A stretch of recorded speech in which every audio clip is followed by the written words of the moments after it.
What is going on, everybody? Steve here, Raking Profit over at rakingprofit.com, coming back to you with another live show. And we have a really awesome show tonight. I am here with my good friends, Andy and Leron. And based on the title is he literally made $2 million on Amazon this year without drop shipping or retail arbitrage. I lied because it's not just a he, it's both of them. It's plural. Two of these guys, they both sold over $2 million on Amazon this year with their own accounts, their own businesses. They've been doing this for quite a few years. So really excited to share their story, talk about how they got started with selling on Amazon and how they've scaled their business over the years, in hopes to be able to help you guys to find your business model to build an income stream. So let me introduce Andy really quick. How you doing, Andy, man? Where are you from? What's your story? Doing well. Thanks for having us on, Steve. Excited to be here, coming from Hershey, Pennsylvania, and a big fan of yours. Super excited when you hit over 100,000 subscribers on YouTube. Very cool. Awesome, man. Appreciate it. And we also have my main man, Leron, in the house. How's it going, brother? How have you been doing, man? Doing really well, keeping busy from New York. And yeah, really excited to be here and talk private label. Cool. So let's start with Andy really quick. We got a cool presentation for you guys. It's probably going to run maybe 20 or 30 minutes. And we're going to hit you guys over the head repeatedly with value. So hopefully you guys have a pen, have a paper, or I know it's 2018, open up a Google Doc, whatever you're doing, but be sure to take some notes. But first, let's talk a little bit about each one of your guys' story in terms of like how you got started, maybe your results, get people pumped up, get people excited before we dive into the meat and potatoes of this video. But Andy, you want to start, man, talk about kind of your story, how you got started and how you eventually scaled your business to doing over 2 million in 2018. Yeah, absolutely. So I've been selling on Amazon about 5 years now. Started back in 2013. Started basically just like as a hobby. Had been in a career for 15 years. Was getting a little burnout on it. So I needed something to get my mind off of my job. So I started selling, stuff I bought at thrift stores, watched some of your early videos, Steve, and figured that out, started flipping products, started going to library sales, buying books. And slowly and surely, I just started building up my Amazon account. So the first month, I think it was like 1,000. By month number 4, I was selling like 4,000 or 5,000 a month.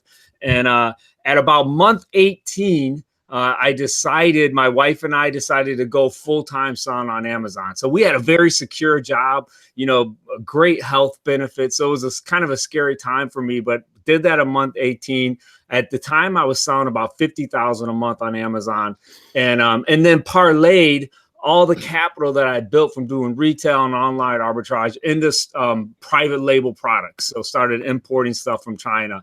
And again, same thing, just kind of built that up. And now I'm here today. Very successful. I have 3 very good brands selling on Amazon and feel like I'm living the dream. Wow, man, that's awesome. It's been really cool watching your progression because I still remember watching videos with you and Chris Green back in the day. And you were doing, I know you were doing retail arbitrage. I think you were also doing online arbitrage at the time. And like 3 years ago, like it's crazy. Like everybody knows about all the business models now and stuff. Like 3-4 years ago, nobody knew about any of this stuff. And Chris Green had come out with his book, Arbitrage. I mean, so I appreciate you as well, Andy, because you taught me a lot and definitely helped me to catapult my Amazon business when I first started. So really cool to come full circle and have you here. Cool story. Leron, what about you, man? How did you get started in this crazy world of online selling and Amazon? So I actually got started in sometime late 2014. I actually first took a course called Dropship Lifestyle, which was a Shopify dropship course.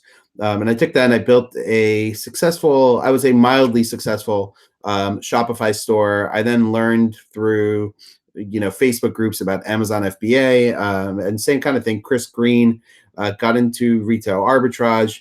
But realized that I really wanted to scale. Also, some brands were getting restricted, inauthentic claims, all that kind of stuff. Made me really want to move to something that was more sustainable long term, at least for me. And that's actually when I actually took Andy's course and learned from the master himself on private label, and became, I guess, his best student.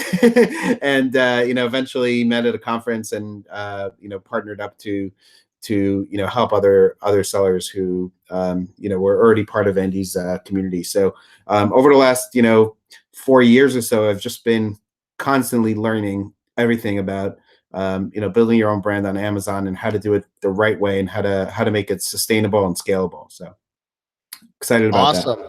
Cool. Well, that's a little bit about Andy and Leron. And I want to take a second to shout some people out because we have 130 people watching live right now. And if you guys see me looking left, I'm not ignoring you guys. I promise. I'm looking at my other screen because there's so many comments coming through. So let me shout some people out.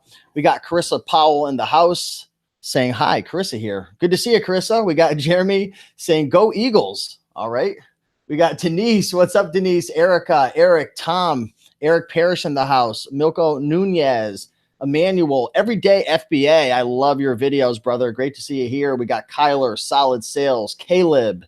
We've got Enrique, the Colorado Kid. Man, the Colorado Kid has been on like the last 10 of my live shows. So I got to give a big shout out to Mr. Colorado. We got Joan, Unicorn. So many people watching live right now. So if you're excited, do me a favor, hit that like button, leave a comment, and let us know that you're excited because we're going to be sharing some really cool information. So, Andy, if you want to get ready and get your slides together, we'll transition over to that. But I just want to let everybody know we've got some really good stuff we're going to be sharing. So take out a pen or a pad or a Google Doc, write some notes down because we're going to go pretty in depth. And also I want to shout out as well, because this is only an hour show. You guys know how it works. We can only cover so much information in 1 hour. So I did want to let you know on December 28th, these guys are actually hosting a workshop. It's a 4-part workshop, and they go really, really in depth, much more than we can cover in this video. So if you guys are interested in what you hear, building an Amazon business,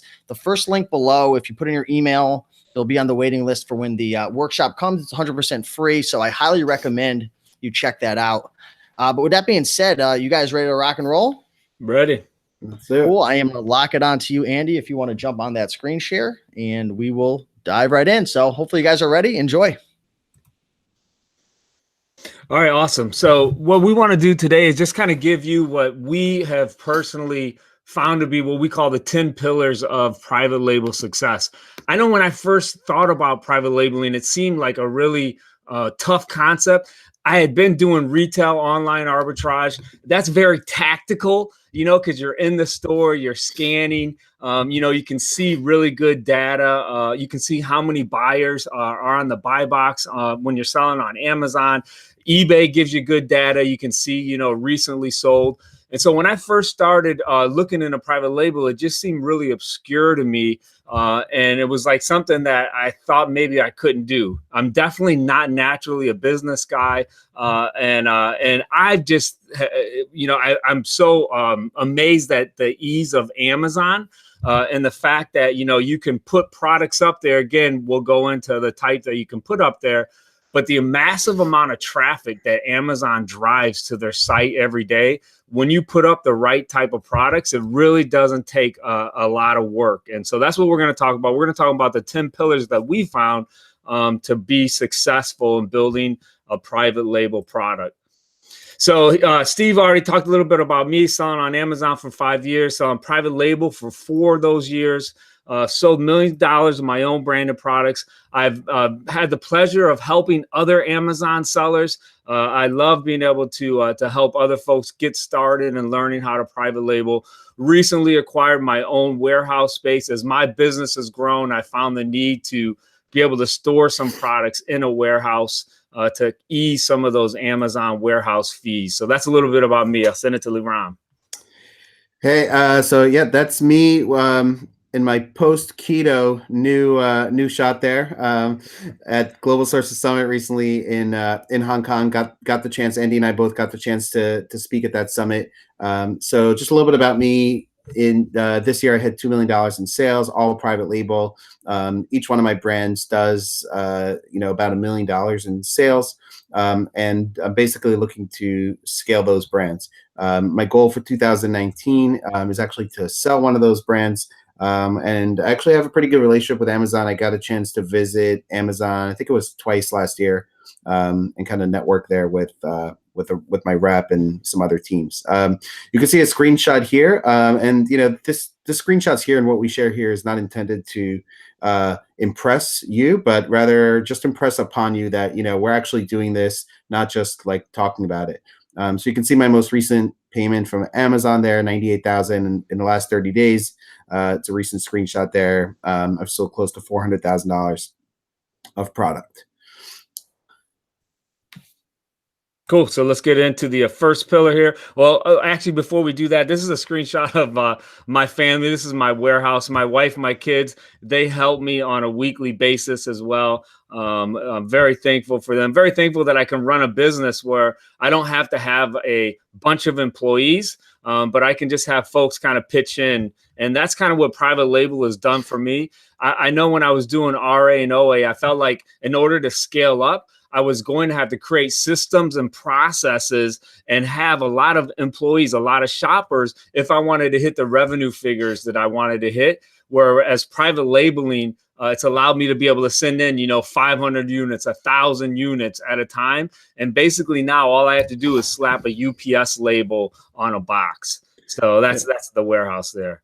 And just to add to that, the nice thing about private label is you can have your own warehouse, like Andy does, or you could choose never to touch your products. So I use a third-party warehouse. I don't obviously do RA anymore, so I don't go to stores. I don't touch product. My product just goes from China to a warehouse in California into Amazon, and I never touch a product. So my team is one full-time U.S. assistant and two VAs overseas. So you can run, multi-million-dollar business with a, either no team or very, very small operation. So we're talking about the 10 pillars of private label success. And the biggest mistake that I see both small sellers and some big brands that I work with is that they're not starting with data. And if you have the advantage of knowing how to take advantage of data and start with data, you're going to have a much better chance to succeed at Amazon. What does that mean? It means looking at the data and choosing the products you're going to sell based on the data, as opposed to falling in love with a product and then trying to make that fit into Amazon, because not every product is going to make sense for private label for Amazon. So when I talk about data, what do I mean by data? So let's see the next slide here. I don't know what we have, but data is the key to our decision making, right? And the reason is because Amazon and Jeff Bezos invented this brilliant thing called the bestseller rank. I'm sure you all know about. And the bestseller rank gives us so much insight on the platform that no other platform has. And because of that data, we can extract using software tools like this one. This is market intelligence from Viral Launch. I can look at a page on Amazon and I can immediately see all the sellers, all the products on the page, and how much they're selling. That's super key into knowing, how competitive a category is. Can I, is there a market share for me to get into? Is there enough demand? Is there, are the top sellers taking, the top 1 and 2 positions taking all the sales, or is there more room for, sellers lower down on the page, to get sales? So this is super important. And the first place you want to start if you're getting into private label is knowing how to understand this data, interpret it, and then be able to vet products using data. So definitely the number one key pillar to success with private label. Awesome. All right, I'm gonna go back to this shot right here because I forgot. I have to share this story. So I missed it. You can see the picture right here. This is from the TV series Breaking Bad.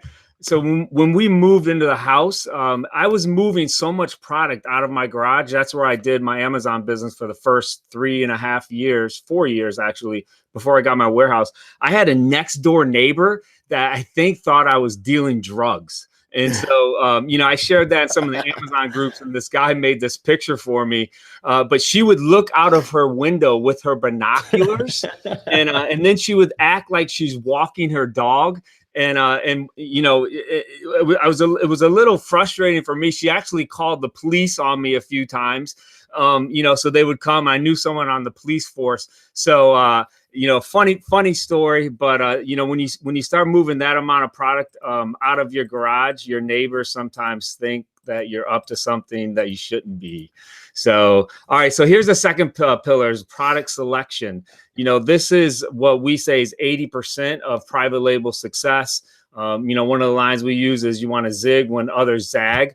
the way that we see private label sellers get wrecked the soonest, the quickest, the new folks, is they try to private label what we call Me Too products. Those are products that are already out there. There's an example a lot of people talk about. It's called a garlic press. If you look on Amazon, there's probably like 100 different listings of garlic presses. And so there are multiple products like that where they're just too saturated. And so, you know, even though they may be generating good revenue, there's way too much competition to try to bring those products to market. Liran and I were at a conference one time, and we just got done speaking, and someone came up to us, and he was actually in tears, and he said, you know, I have $8,000 of dead inventory sitting in the Amazon warehouse. Liran, do you remember what that product was? I do, sure do. What was that? I believe it was a mandolin slicer, Yeah. a kitchen mandolin slicer.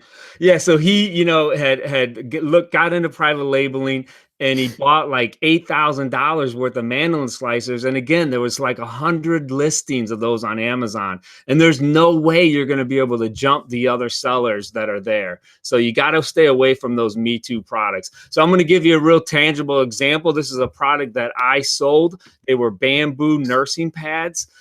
They were on Amazon, selling well. I started selling these flat versions like you see here.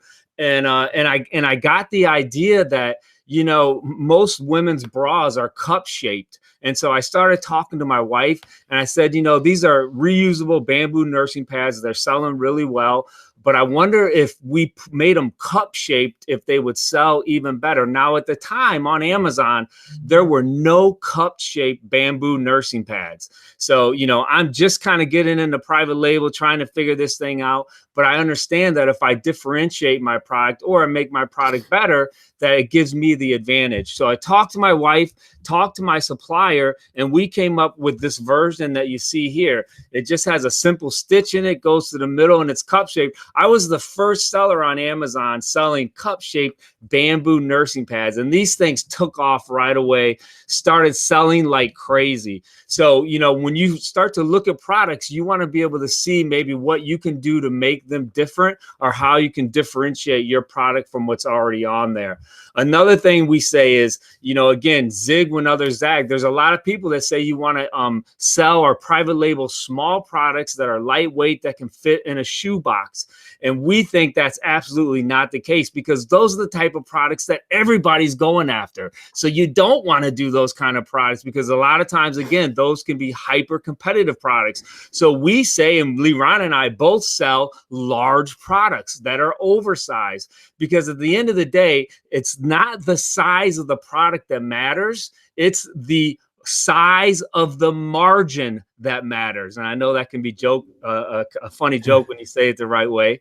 But I want to say that again, it's not the size of the product that matters. It's the size of the margin that you're sourcing of the product that matters. So that's product selection. I'll go to you for quality, Liran.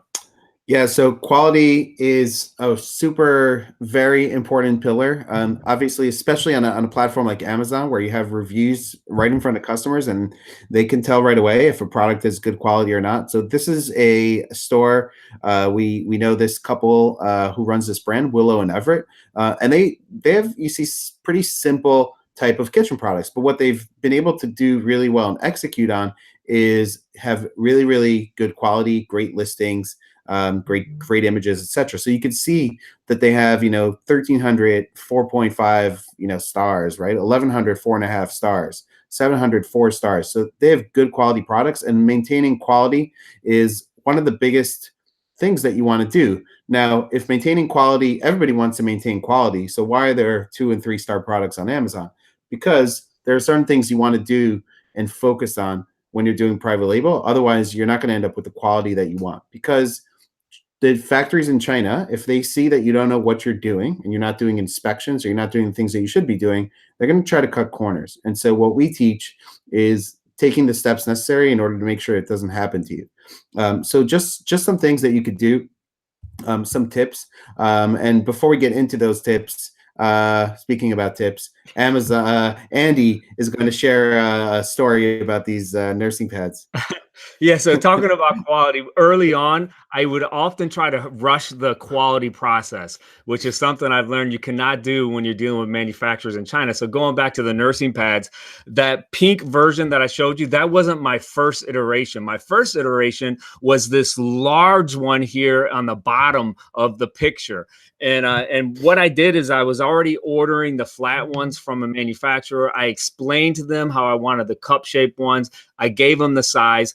My rep actually emailed me 3 different times and asked me, said, Andy, are you sure those are the right size? And I said, yes, they're the right size, 3 different times. And then she asked me if I wanted a sample. And, you know, when you're vetting a quality product, you always have to get a sample. But I was so excited about getting these on Amazon because none were on there yet that I said, no, I don't need a sample. I know you're already making great product. Go ahead and make them and ship them to me. So sure enough, she did. She shipped them to me. FedEx dropped them off at my house, and I opened one up, and I had 400 6-packs. And these things were the size of basketballs, Steve. I mean, they were just absolutely, they were huge, right? and so I can imagine like the sales reps in China, like talking like, man, the women in America, they must have, you know, humongous breasts, right? But again, it was my fault because I skipped the sample process and I hurried along. And I gave them the wrong measurements. I may have been measuring in inches. They only use centimeters. And so it really got messed up. The beautiful thing about Amazon, though, is they drive so much traffic. So I had these 400 units, didn't know what I was going to do with them. So I said, you know what, I might as well try to sell them on Amazon. And so I put them up there. I was totally honest with the customers. You can see the title there. It's XXL size nursing pads, contoured, extra big, because I wanted the customer to know that they were getting these huge nursing pads. And sure enough, all 400 units of them sold. And it was funny, like reading some of the reviews that came in. We all know that sometimes different products can have really funny reviews. And one of them that I love the most, it said this, it's in the purple there, truly huge nursing pads, but they can be used for other household chores as well. Dusting, cleaning up spills, etc. Great price, useful product. And so, you know, funny reviews. But again, it really shows you the power of the traffic that is driven right by Amazon. And honestly, I have had some products where I misjudged, you know, somehow. But the great thing about Amazon is I can usually sell those at break even, or maybe I have to sell them and lose 50 cents or $1 per unit because of the massive amount of traffic that Amazon drives. Back to you, Leron. Yeah, so talking about reviews, you know, reviews are like a hidden treasure for private label sellers, and the reason is, you know, going to the first pillar, which is data. The reviews on Amazon give you a ton of data that you can extract from those reviews. So when I go out and look to put a product out there, I want to read reviews of other similar products that are on Amazon, and I'll take out some index cards and I'll start making some notes, right? I want to read all the 5-star reviews, all the things that people really, really like about the product. And then I want to read all the 1 and the 2-star reviews, right? All the things that people really don't like about their product. And then I can use that information in order to make my product better. I don't need to be super creative. I don't need to, you know, reinvent the wheel, but I can take suggestions from customers and incorporate them to my product to make my product better than my competitors' products. So reading reviews is another great step to ensure that your product gets good quality and ends up getting good reviews. So what are some other things you could do? Well, one of the things you could do before you even, you know, you get a sample from a factory, sample looks good. You know, you might want to do something called a pre-inspection factory audit. You know, we've gone into factories in China where, you know, you walk in and the factory looks pretty decent, and you think, okay, you know, looks kind of organized, looks good. They can probably, you know, produce a decent mass production order. And then we've gone into factories in China where it's like, you know, a total mess, right? And things are all over the place, and there's boxes on the floor, and things are like product on the floor, and you know, you don't really want to use that factory for your mass production. And one of the things you could do is you can, you know, you could, this is what one of these report looks like, where you're not actually doing an inspection, but you're doing a pre-factory audit. You get an inspection company really cheap. It's like $190, and they go in there and they give you an overall score of the factory. things, little things, right? Like organization, obviously. And then more important things are are like, do they employ, young kids? Are they, how are the worker conditions, right? All these kind of things. It's part of a social audit, but also gives you a really good idea of what a factory looks like. So, here you can see some pictures. These are kind of typical of what you might see, in a one of these reports or inspections. So you can see, they take pictures of the factory for you. They show you what it looks like. They show you the packaging process, and you can get a really good idea if that's a factory you want to work with that has the chance to at least produce good quality. One of the other things you could do, I think it's in the next slide, is a mid-pro inspection, also called a do pro because it's during production. So, this is, you put an order in and, 40% of the product has already been produced. You send an inspection company there and they can go on site during the production and make sure things are running smoothly, that you're not going to run into a major problem after all the production is fixed. And if something's wrong, they can stop right there and fix it before they finish the entire production. So makes a lot of sense. Again, another thing you could do. And then something you really must do is a final inspection. The first two, I would say, are more optional, good precautions, great for the first time you're dealing with a factory. But final inspections is something you should do every single time. Never make your final 70% deposit until you do that inspection. And also never pay more than 30% up front. Sometimes factories will ask for 50. Don't do it. Negotiate it down to 30. That's the most you should have to pay. So what are some additional things you can do? And, these are things that I didn't know starting out, right? For me, it was, learning as I was doing it. I learned from Andy, but we've both gotten better over time. We didn't do these things starting out. But now when I start out on a new product, either with my existing factory or new factory, I set up what's called QC criteria, quality control criteria up front.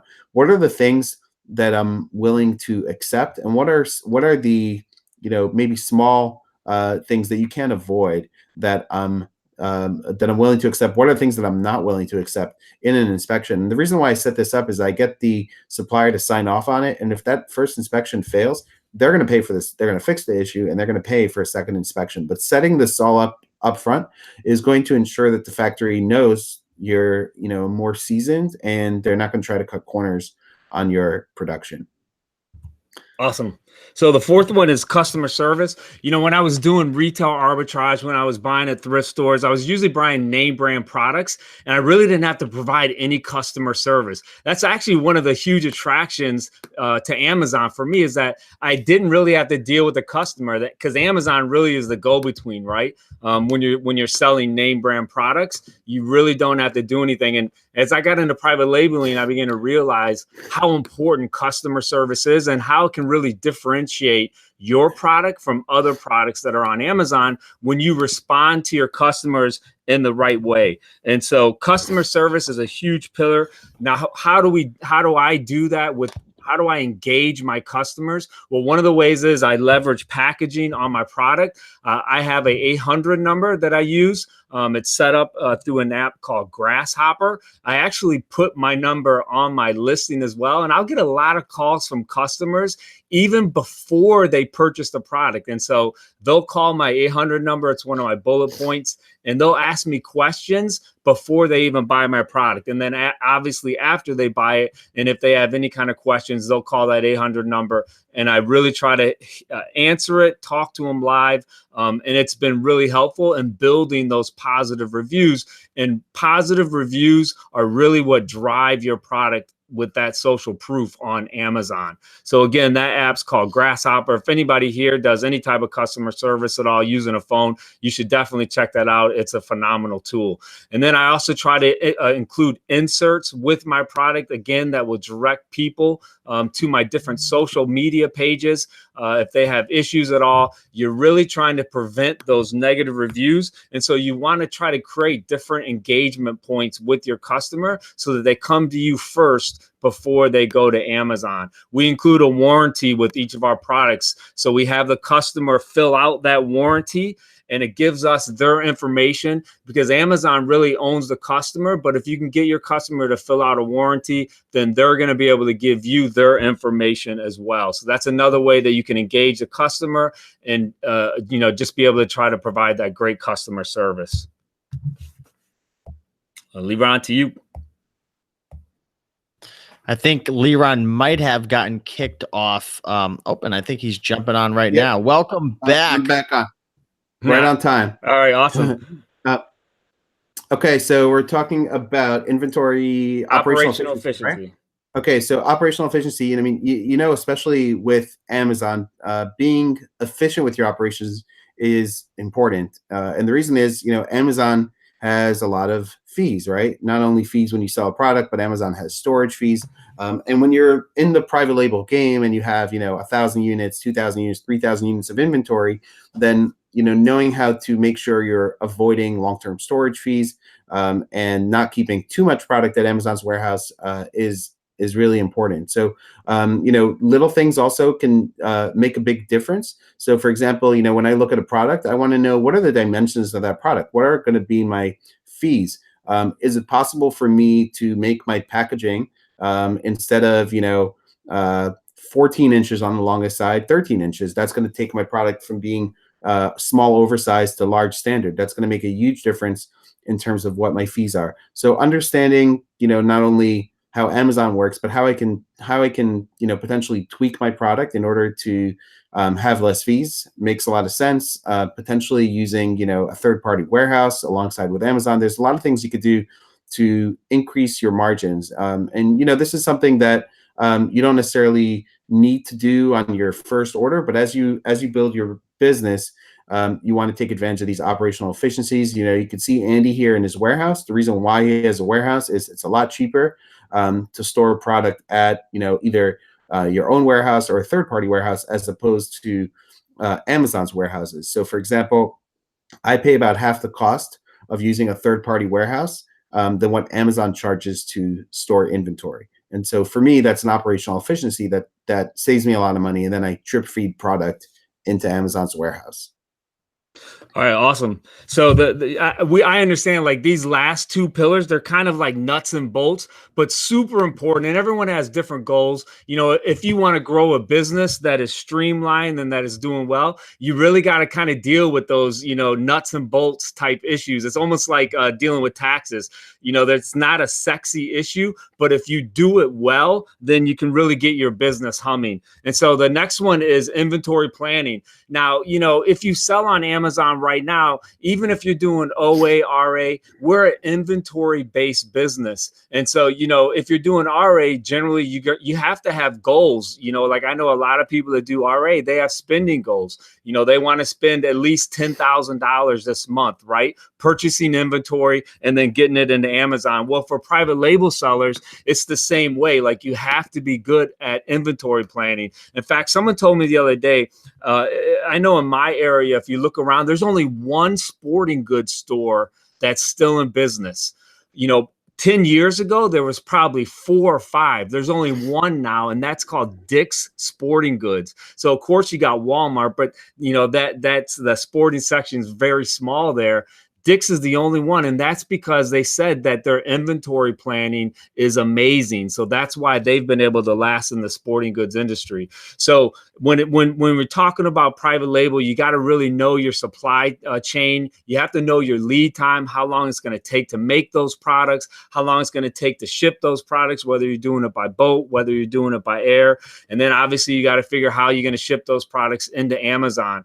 You need to figure out how much inventory you need to launch.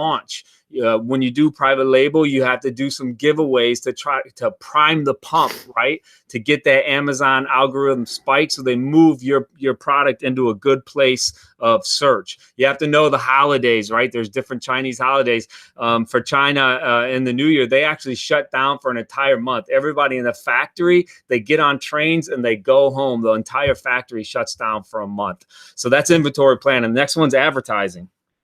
Yeah, so advertising is a really important pillar as well. I guess they're all really important pillars, but advertising is important because on with advertising, I call it the page one, day one strategy, along with a triple threat approach. So, what do I mean by day one, page one? Well, when you have a new product up on Amazon, you're not going to show up in the search results right away. You're not going to show up organically right away. But using Amazon's advertising, you can be on page one on day one.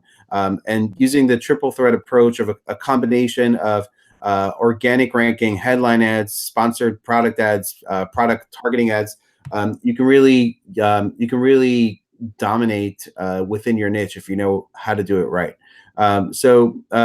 There's sponsored brands here, formerly called headline ads. You see that on top. That's one really great space where if you have brand registry, if you have a trademark for your brand, you can utilize this type of advertising. You get a lot of visibility right on top. It's really awesome on mobile because there's only a couple of things you can see on mobile, which is like this ad and a couple of products in your on your screen, so you get a lot of clicks. And again, here's where I can sort of steal traffic from the people that are right on top organically. I get right in front of them utilizing advertising. So I love using headline ads. We use Facebook advertising, especially when we launch a new product. There are ways you can utilize Facebook to distribute coupons to get a lot of traction to your product on Amazon. Getting initial traction as part of a launch strategy is really important to start to show up organically. So getting those initial sales out of the gate, really important to show up organically. Listing optimization, Andy. So listing optimization is really just creating a great landing page for your product. So think about when you're going to Walmart and you're going to the checkout line. That's like some of the most highly priced retail space, right? Because everybody's going to walk by there. So they're going to try to do a lot to make their, if it's gum or candy bars, whatever it is, they're going to try to really make it nice, make it attractive. Well, for you and I selling on Amazon, we have digital shelves basically. And so when a customer clicks on our listing, we want to make that listing look amazing. And so, you have to start first of all with good keywords. You got to know what keyword you're going for. And then you got to make sure that your listing, the title, the bullets, the description are full of those keywords that Amazon shoppers are putting in that Amazon search bar. And then you got to put time into making a great listing. So you'd have to get great photos. This is a super good listing right here that this seller's created.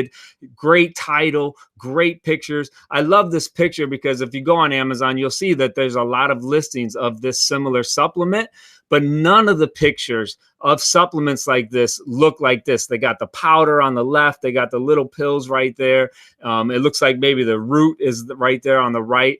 They just did an amazing job with that main image. And at the end of the day, that's what sells. Amazon customers, I think 40 or 45% of the shopping now is on mobile. And so they're scrolling with their thumb and you really have about 2 seconds, right, to grab their attention. So you really have to create a great listing that's going to do that. And there you can see other listings. Now, which one are you going to buy? I know for me, I'm going with the main image up there on the left.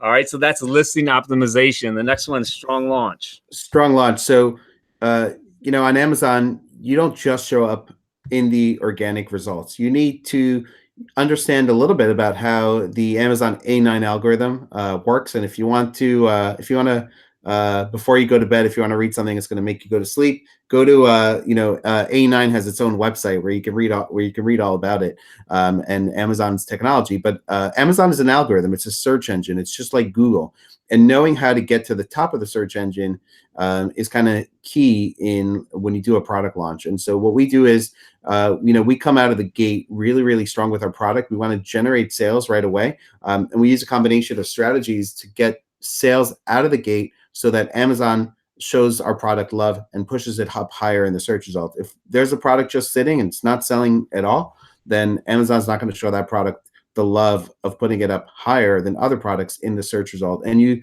kind of have an opportunity. This is kind of like Amazon won't admit this publicly, but this is kind of like a thing that's out there called the honeymoon period. When there's a new product on Amazon, Amazon gives that product actually a little bit more leeway, a little bit more love to show up in the results, because they want new products to be discovered, right? I may have a product that's better than anything else out there, but if I don't have a chance to get in front of customers, then nobody will know about it. And so in this initial 45-day period, when you have a new product out, you'll want to really kind of push sales on it. And we use a combination of promotions, Facebook ads, coupons, to really push those sales initially in order to get that visibility. And other things that we do when we launch products, so we go very aggressive with our advertising. I'm willing to not make money on my advertising right away, because I know that those sales that come from ads are also going to help my organic ranking, and that's part of my my marketing expense to get my product seen by more customers and seen more organically in the search results.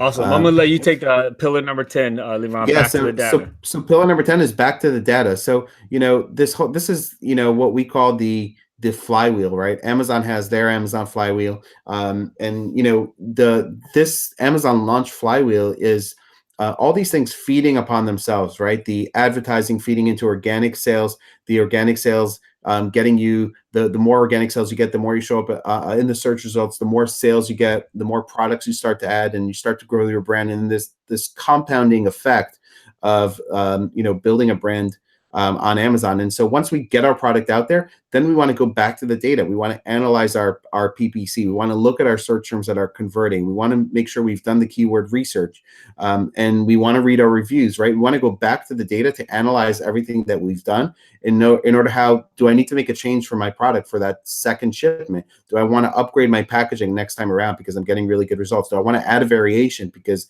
I see customers are looking for other variations of this product? And so it's all coming back after you go through this whole process to going back to the data and launching more profitable products through private label.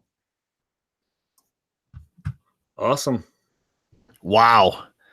I told everybody watching there was going to be a lot of value in this video. That was a lot of really good information jammed into about 30 minutes right there. So, hey, want to give a big shout out to Andy and Leron. I want to know in the comments what you guys thought about that so far. I want you guys to type a number 1 in the comments if you thought that was some really cool stuff right there.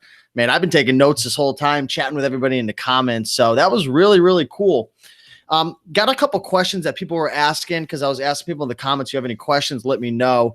So, if it's cool with you guys, do you mind if we answer some questions? Yeah. Cool. Perfect. Awesome. So there's a bunch of ones coming in. Ecom Tom is enjoying it. James Martin, Aaron Gonzalez, best live of 2018. Wow. I must have posted hundreds of videos this year. So there you go. We got Jay Huntsberry, Phil, Dennis Good, Lewis, Caleb Henderson saying 1. Pat Dees. I want to give a big shout out to Pat Dees in the comments right now. Great to see you here, brother. So a lot of different questions that were coming through. One of the main questions a lot of people were asking is, what's the best way to get started? A lot of people who are watching are eBay sellers. There's quite a few book sellers who are watching right now, and they're very interested in this model. But what's the first step, and what's kind of the cost that's necessary to kind of get into this business? So I don't know if Leron, you want to jump on that real quick? I'll start, and I'd also love to hear Andy talk about this. So the best way to get started is to get started. Okay, is to decide that you're doing it, right? Is to be committed to doing it. Is not just to say, hey, one day I want to get into private label, but it's to say my goal for the first quarter of 2019, by the end of the first quarter, I want to have an order placed with a supplier and have a product coming in. So the first part of getting started is getting started, but being definitive about it, right? And starting with product research. I would say watch our 4-part training series. We're going to be talking a lot about product selection and going deeper into it and showing some of the way that we do product selection, but starting with product selection and figuring out what is going to be your first product. That's the way to get started. As far as costs, how much money you need to get started, I would say somewhere 3,000 and up. I would say if you had $5,000, that's kind of a great number to get started with, because I don't want to sugarcoat it, right? If you only had $1,000 to start, I probably wouldn't get into private label yet. But with $5,000, I feel like you can go source a product, and you can still have some money set aside for sponsored ads, for getting your photography done, for if you're maybe you're gonna outsource writing your listing or doing some things like that. So I think 5,000 is a really good number to get started with.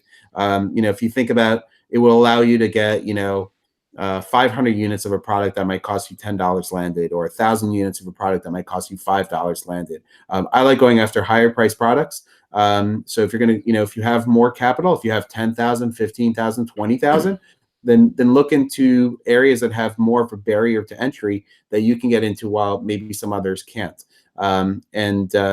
Obviously in January, we are starting a 9-session live bootcamp. So, if you want to get started and you're looking for some mentors, we do that. But I would encourage you to just kind of first decide that you're going to get started and be committed to it. Awesome. Cool. Andy, did you want to touch on that a little bit? Yeah, I'll be honest. Like when I first started, I was super scared because I had listed just on listings that were already on Amazon and had never created my own listing. So I was thinking, man, is this really going to be found? I'm going to create a listing and then somehow this is going to be found in search.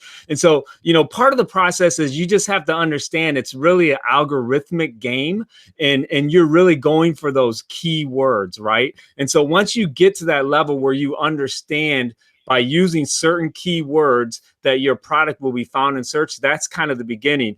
And so I often tell people a great way is the bundle. I call it poor man's private label. On Amazon, there's still tremendous opportunity to be able to bundle products that are full of name brand items. So I give an example of a lady in our group. She bundled the Easter basket, and she had like Hershey's chocolate in there. She had Peeps in there and a few other name brand stuff. And that was her taste of creating her own listing and understanding by putting these keywords in there, it's going to be found by those Amazon customers. And so that's really what the game is. Again, I just feel so lucky that we can bring a product and it's really placed in front of millions and millions of customers by putting it on those digital shelves, right? Because of the traffic that Amazon drives.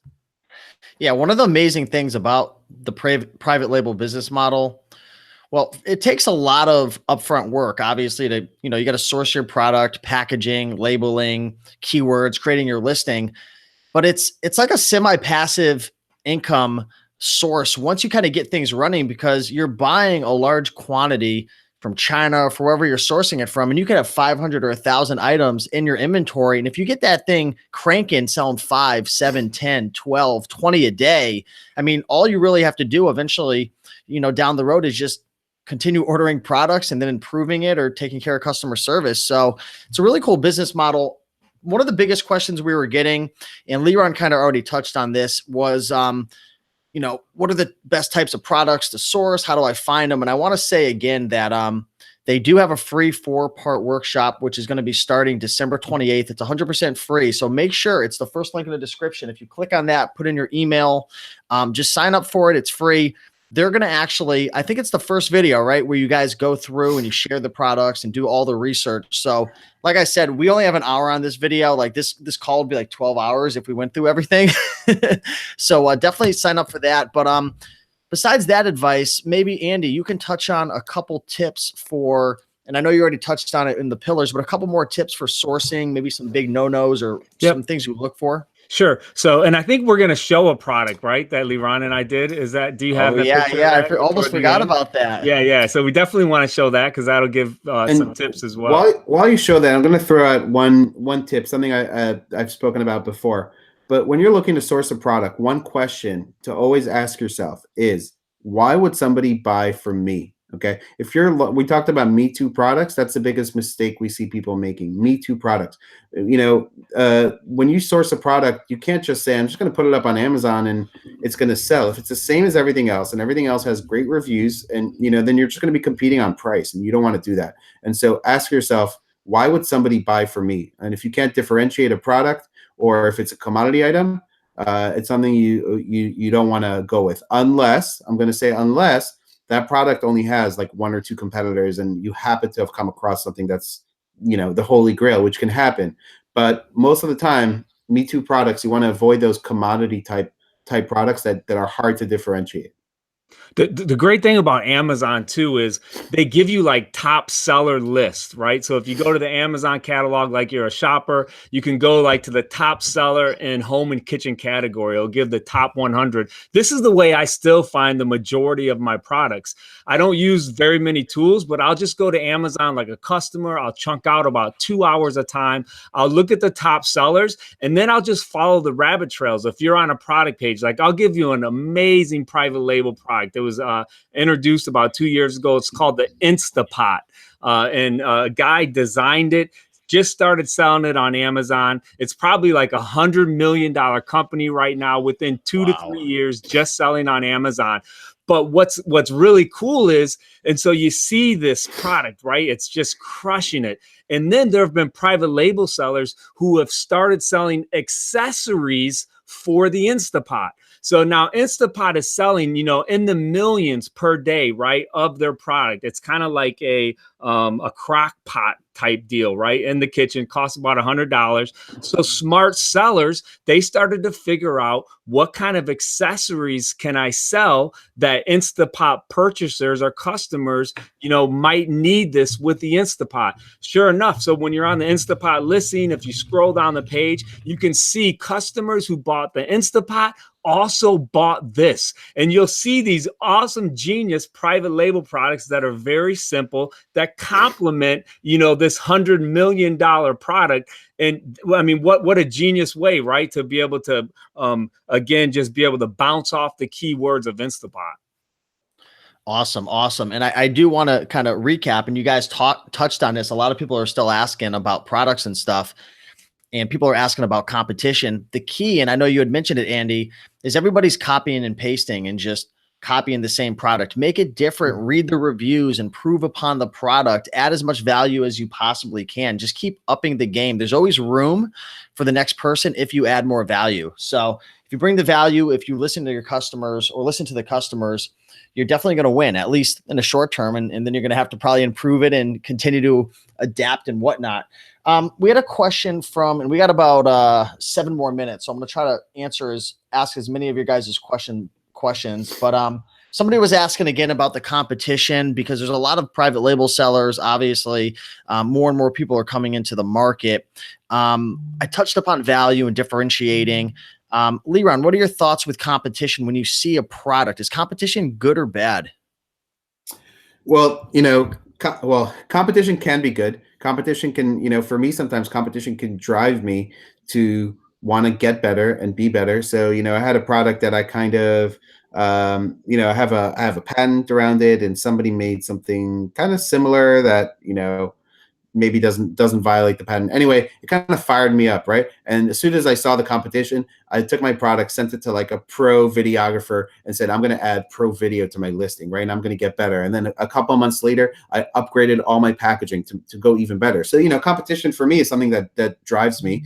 As far as competition on Amazon, of course, it'd be great to be the only person selling a product, but that's not the reality that we live in. But competition, there's enough niches out there that you can get into today that are not too competitive, and there's a lot of niches that are too competitive. And the key is finding the right products to sell. I'm launching new products all the time. I'm launching a new brand. Andy just started a new brand. We wouldn't be going into new brands and new products if we thought, we need to really protect everything we've built since 2015 because I have to protect that because there's no opportunity for any new products. That's absolutely not the case. And Amazon keeps growing. The pie is getting bigger, right? More and more people are shopping on Amazon every single year. I'm sure this year's Q4 for Amazon is going to be much better than last year's Q4. Prime Day every year does better than the previous Prime Day. So we're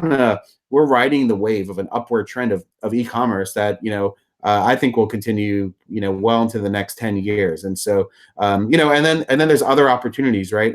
There's going global. So I have my products now in Europe, selling, and I'm taking advantage of Q4 in the European markets with Amazon, and there's Japan, and there's other marketplaces. And so, I think, yes, you want to be aware of your competition. You don't want to go into saturated products, but there's enough niches. And, we say, and Andy says, the riches are in the niches. You don't want to go for types of products that Amazon Basics is going to get into, right? Lightning cords and cell phone cases. You want to get into niches where the big players are not going, including Amazon's own private label.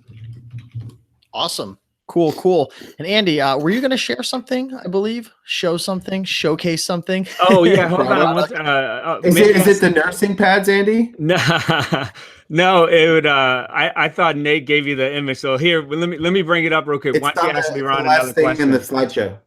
It's in the slideshow. Oh, it is? Oh, okay. Awesome. Let me. You want me to ask Liran one more question while you hunt it down? Yeah. Cool. Off the top of the head, Liran, if you had to give your top 2 reasons for why somebody should do private label over maybe retail arbitrage, maybe they've been doing RA, they've been selling on eBay, they've saved up 3, 4, 5 grand, 8 grand. Why? 2 reasons why you like PL. Well, okay, so I'll give you a couple reasons why. Two really good reasons why. One, you have the ability to sell your brand. Ask yourself if you have the ability to sell your RA business. And, RA, I started with RA. I loved RA. It got me cash flow. But, RA is not generally something that you can sell, right? It's your own knowledge, your own hustle of something you do. It's not so much a business that you can sell. Private label is a business that you can sell. And there are sellers selling, go on sites like Empire Flippers and take a look at what FBA businesses are selling for. And you'll see there's a big benefit in building this business that you can then go and sell. The other reason is, you have a lot more control. You're not controlled by which brand you could sell. You control the price. You control the margins. If Amazon goes away tomorrow, which obviously I don't think it will, but I can go to a trade show and I can wholesale my product. If I decided I don't want to sell on Amazon anymore and I just want to produce my product and sell it to a few sellers who are going to resell it on Amazon, I don't have to deal with Amazon anymore. I could just resell my product. I can wholesale it. I can try to get it into brick and mortar. There's so many more things that I can do that I have control over when I have my own brand, my own private label business that I can't do with other business models. Wow. Awesome. Very cool. I wasn't expecting those 2 answers, but really valuable information there. Appreciate that, Liran. So looks like Andy, I'm going to lock the screen onto you. What do we have here? Oh my gosh. This is a private label product that we sold. And it was basically riding the wave of the TV series Game of Thrones. So, if you watch, mainstream media at all, 2 or 3 years ago, Game of Thrones was like the hottest TV series out there. Well, one of the mugs that they would drink ale out of were these ox horn mugs, right, in the show. And so these really became hot on Amazon. Now, when we got into the niche, there were a number of sellers already selling these mugs. And so, we started to think, how can we make our listing different? How can we go for those key words that are being searched for, which are Game of Thrones at the time? And Liran came up with this great idea of bundling a deck of cards, a Game of Thrones deck of cards. And so we were the only listing on Amazon that sold a oxhorn mug along with a Game of Thrones deck of cards. And that allowed us to move to that first page of search for the keywords Game of Thrones, which was huge. And so we had really good success with this. I actually imported this from India. These were real oxhorn mugs. So I guess they fall off of the buffalo, and they sold really well. So that's a real example of a private label product that we sold. Wow, that's awesome. And at its peak, how many on average were you selling a day? What did you scale up to with that? Liran, we were probably selling like 15 to 20 a day. Is that right? Yep. Yeah, we were doing actually pretty well with this product. Cool. So hopefully you guys enjoyed that. And it's unique, it's obscure, it's different. And one thing that I noticed, and they'd mentioned, they found a way to differentiate. They found a way to add more value and to stand out. And they utilize great keywords. And we were able, I don't know if Andy mentioned this, and we were able to add Game of Thrones in our title and into the keywords because we had an official Game of Thrones cards on it, which means we could generate traffic for people looking for things related to Game of Thrones, which is there's a lot of on Amazon. So that's why we incorporated that, official Game of Thrones product in there. That's genius. And is that still allowed? Are you still allowed to, like, you can bundle something that isn't your brand with your private label and utilize the keywords? If you're selling an official Game of Thrones product, you're not lying about anything. One other thing you can do is you can also make products that are compatible with. So if I make windshield wipers, I could say compatible with Ford cars or whatever, right? So you can use brands sometimes in the right way. Awesome. Cool. Well, we're at the time right now, so I want to stay true to the time, and I want to thank you guys for coming on. Thank everybody in the audience. We had over 150, 180 people watching live the whole entire time, and it was great connecting with a lot of the people in the audience and answering your guys' questions and hearing you guys talk about private label and the 10 pillars. Learned a ton. Any final words that you guys have or advice for people for wanting to get started? Maybe, just give some tips before you go. Yeah, I'll start. I mean, I love what I do. I'm able to work from home. That was a goal of mine. I homeschool my two kids. My wife actually works with me now. We've always kind of wanted to have like an Amish lifestyle, and it's not a farm. It's an Amazon farm. And so, we just feel very fortunate. I wake up every day just so thankful and appreciative, that I don't have to go in and clock into a 9 to 5, that I can just get up and work right from my home office. And that for me was the golden opportunity with private label. And that's why I love it so much. Awesome. Thanks for coming on, Andy. And Leron, any final words for the folks?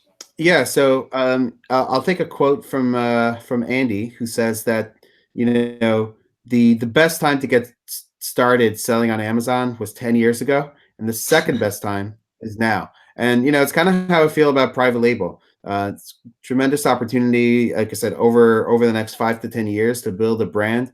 And, some people are building these brands every 2-3 years, flipping them and starting from scratch again. So, if you even have the slightest interest, I would say, give it a run, launch a product, go through the process, and that may change the future of your entire e-commerce business. Awesome. Great advice. Love that quote right there. And note to you, Flipper says, catch you all next week on the free webinar. Have a Merry Christmas. So happy holidays to everybody. And again, on December 28th, they are hosting a private free webinar. Actually, they have a 4-part series that's going down over a couple-day period. So first link below, sign up, guys. It's only going to be around for a limited time. So sign up again. Take notes, learn as much as you can, and start taking action. Now's a great time to get started. So just want to thank you guys for coming on. I appreciate you all, Andy, Leron, and for everyone watching. And we will see you guys probably in another couple of weeks. I think we might be bringing you guys back on again. So looking forward to chatting again. And thanks for coming on, everybody. Have a great day and happy holidays. Awesome. Thanks, everyone. Thank you. Thanks for having us on. Thanks, everybody. All right. You're welcome. Thanks. Take care.